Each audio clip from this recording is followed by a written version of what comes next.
There's a staircase in a house outside a small town in East Texas.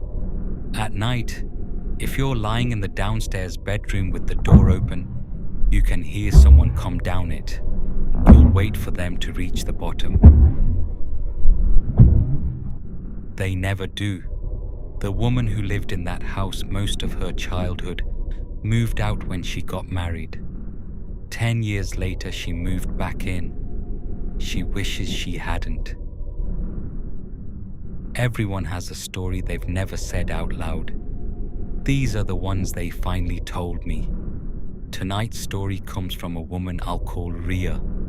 She asked me to change her name, her family's names, and the name of the town. Everything else, every footstep, every voice on the recording, every door that opened on its own, happened the way I'm about to tell you. Rhea's parents' house sits on the edge of a small town. City limits on paper, but if you stand in the driveway and look in any direction, all you see is woods. 2 stories, brick and stone. Bigger than it has any right to be. 5 bedrooms, 3 bathrooms, 2 living areas downstairs, and a third one upstairs with French doors that open onto a balcony nobody uses. The house has good bones, wide hallways, high ceilings, the kind of place that should feel warm. It doesn't. The first time Rhea walked through the front door, 21 years old, just visiting her parents who'd moved in while she was away at college, something in her chest went tight. She didn't have words for it then. It was just a feeling. Like the house was already occupied. Like she'd walked into a room where a conversation had stopped the second she opened the door. She brushed it off. She was tired. Houses don't have moods. She visited a few more times over the next 2 years. The feeling never went away. It got worse in some rooms than others. The upstairs hallway especially. The bedroom at the end of it. She started finding reasons not to stay overnight. But her parents liked to gamble on weekends, and they had 2 younger kids, Rhea's little brother and her little sister, both still in elementary school. So when her mother called and asked if Rhea and her boyfriend could come babysit, Rhea said yes, because that's what you do.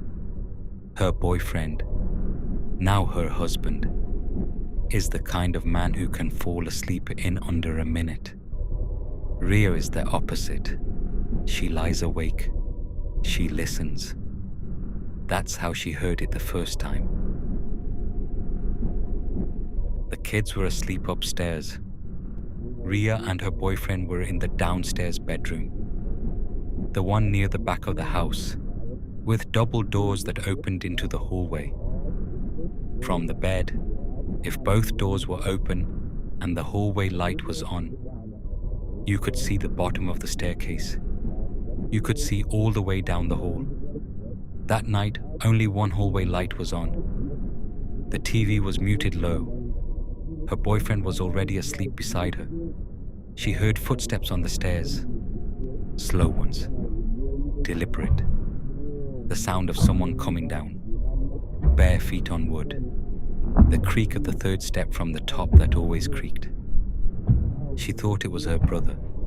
He was 8. He had nightmares sometimes. She lay there with her eyes half open, waiting for him to appear at the bottom of the stairs and ask for water, or for her to come up. He didn't appear. The footsteps stopped partway down. Just stopped. She waited. A minute. 2 minutes. Nothing. She closed her eyes and told herself the house was settling. Old houses do that. A few minutes later, she heard them again. Same pace, same weight, same place on the staircase. This time she sat up. She listened. The hallway light flickered. Only for a second. The kind of flicker you'd talk yourself out of by morning. She got out of bed. She walked to the bottom of the stairs. Nobody was there. She climbed up and checked both kids' rooms. Her brother was in his bed, asleep on his stomach with one arm hanging off the side. Her sister was curled up under the covers in the room at the end of the hall. The room she had been afraid of since she was old enough to be afraid of anything. Both kids fast asleep. Both bedroom doors closed. Rhea went back downstairs. She closed one of the double doors this time. She didn't know why. Just instinct. She got back into bed. She fell asleep. 2:30 in the morning. She woke up because something was standing next to her bed. She didn't see it. She felt it. The way you feel someone in a room before you turn on the light. Pressure, displaced air. The certainty that the space beside the mattress was no longer empty. She tried to open her eyes. It took her a few seconds. She wasn't half asleep. She wasn't dreaming. She wasn't making it bigger than it was. When she opened her eyes, she couldn't see anything. The alarm clock on the nightstand had a green digital display, always on. Bright enough that even with the lights off, the room was never fully dark. It was gone. The hallway light was gone. The TV had turned itself off. The whole room was black. Not dim, not shadowed. Black. Like a curtain had been pulled across her eyes, and she couldn't move. She tried. She tried to roll toward her boyfriend. She tried to lift her hand. Nothing worked. Her body was a thing she was inside of, and she had no way to operate it. And then, and this is the part she'd never told anyone before, not even her husband, she felt whatever was beside the bed lean down, not touching her, just lowering itself, closer to her face. She prayed, in her head. She just kept saying, please, please, please. She finally got her mouth to work. She called her boyfriend's name. Loud. Louder than she meant to. He woke up. He reached over and turned on the bedside lamp. The pressure was gone. Her body was hers again. The clock was back. The hallway light was on. Like none of it had happened. She was crying. He asked her what was wrong. She said she'd had a nightmare. She didn't tell him the truth. He didn't believe in any of this, and she didn't have the strength right then to argue for what she knew. She asked him to go check on the kids. He came back a minute later. They were both fine, both asleep. He got back in bed and turned the light off. She made him turn it back on. She slept with the light on for the rest of the night. She didn't sleep much. The next morning, Rhea sat at the kitchen table with her mother. Just the two of them. The kids were out in the yard. Her boyfriend was still asleep. She told her mother what happened. Her mother didn't say anything for a long time.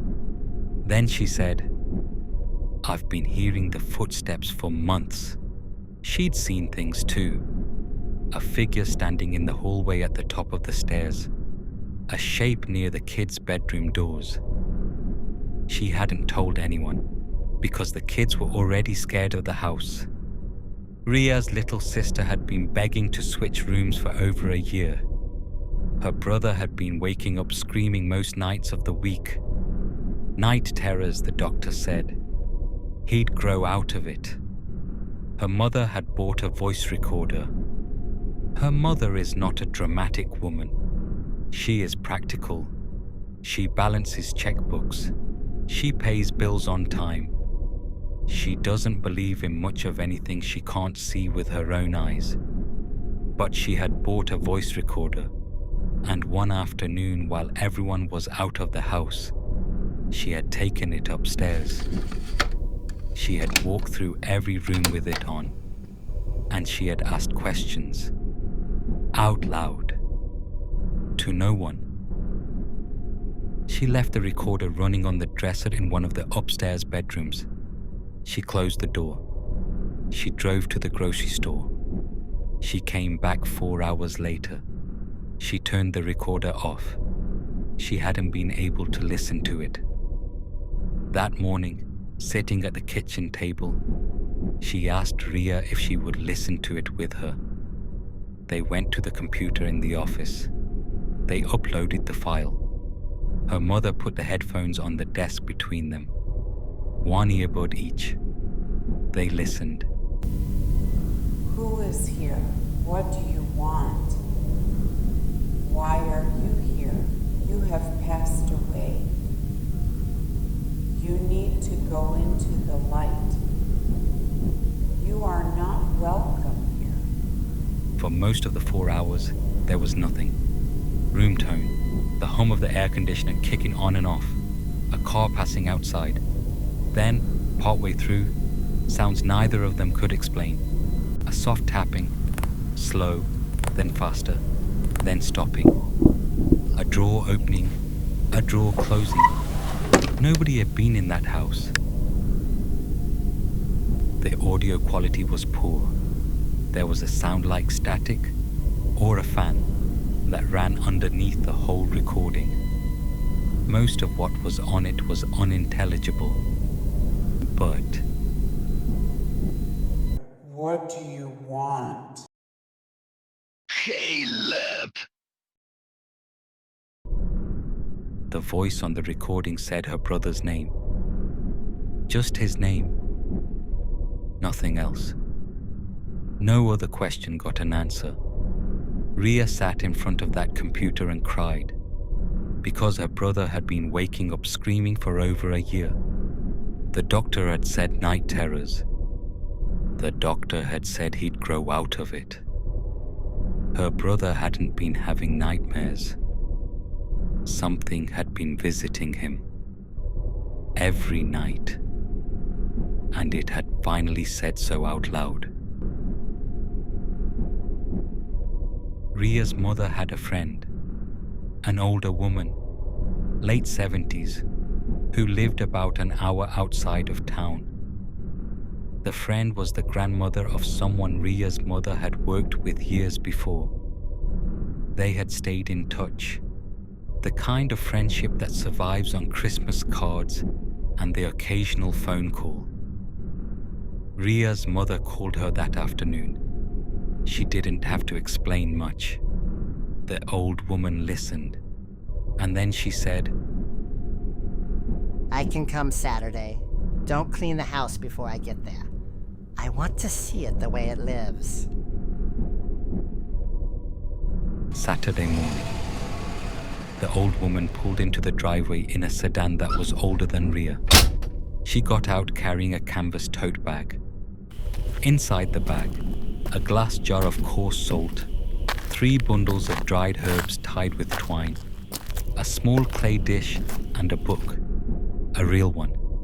Hardcover. No title on the spine. That she never opened the whole time she was there. She walked through the front door without being invited. She stood in the entryway with her eyes closed for almost a full minute. Then she said,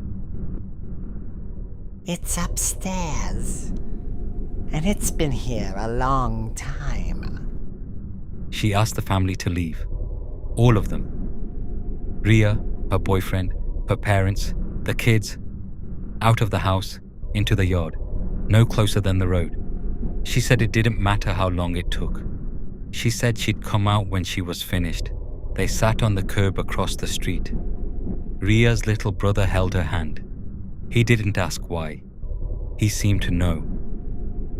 The old woman was inside for almost 3 hours. Rhea watched the upstairs windows the whole time. She didn't see the old woman move past them. She didn't see anything move past them.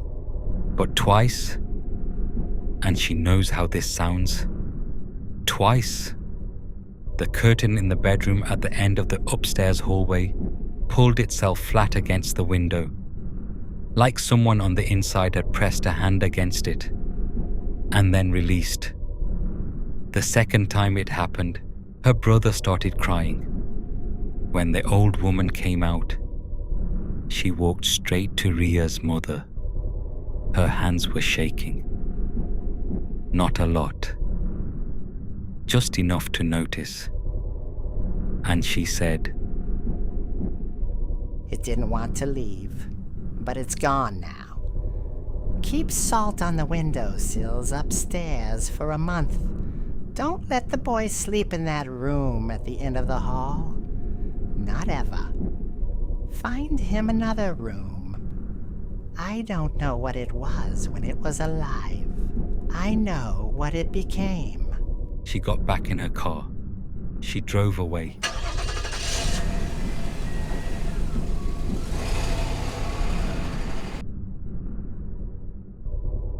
Rhea's mother tried to pay her a week later.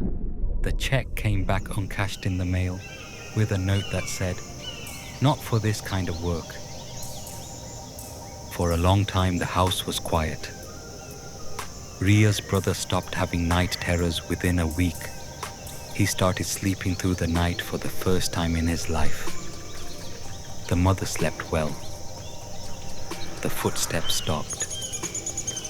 The figure in the hallway didn't come back. Rhea moved out when she got married. Her brother grew up. Her sister grew up. The family stopped talking about what had happened, the way families do. Not because they forgot, because nothing was happening anymore. And bringing it up felt like inviting it back. 10 years went by. Rhea and her husband moved back to the area for work. They needed a place to stay while they looked for a house of their own. Her parents had the room. They moved in. That was a month and a half ago. For the first 2 weeks, the house felt the way Rhea remembered it from the quiet years. Warm, lived in, normal. 3 weeks ago, she started seeing things again. Movement at the edge of her vision. A figure in a doorway that wasn't there when she turned her head. The feeling of being watched when she was alone in a room. Rhea has stopped being alone in rooms. She won't shower unless her husband is in the house. She won't go upstairs by herself. 2 nights ago, she was lying in bed and she felt something pull on the corner of her blanket. Not hard, just a tug, the way a child does when they want your attention. She didn't open her eyes. She didn't move. She just lay there until the sun came up. She told her mother the next day morning. Her mother already knew. Her mother had been hearing the footsteps again for 2 weeks. They've been talking about calling the old woman back. They don't know if she's still alive. She'd be in her late 80s now.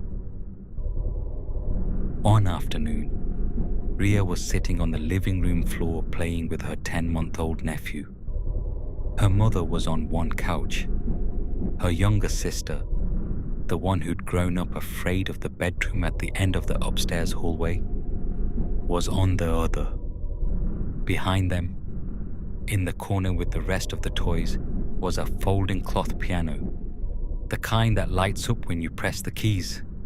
Nobody was near it. It started playing. Slow at first, one note, then another, then a rush of keys fast, like fingers running across them, until it shut itself off. Rhea and her mother looked at each other. Her sister didn't look at anyone. Her sister just stared at the piano with her hand over her mouth, because something had happened to her the night before, something she hadn't told anyone yet. She told them that afternoon. That's the next story. And it's the one that made Rhea finally call me. Because the thing the old woman cleared out of that house 15 years ago, the thing that asked for a little boy by name. There's a little boy in the house again. He's 10 months old. And whatever's in there has already started talking to him.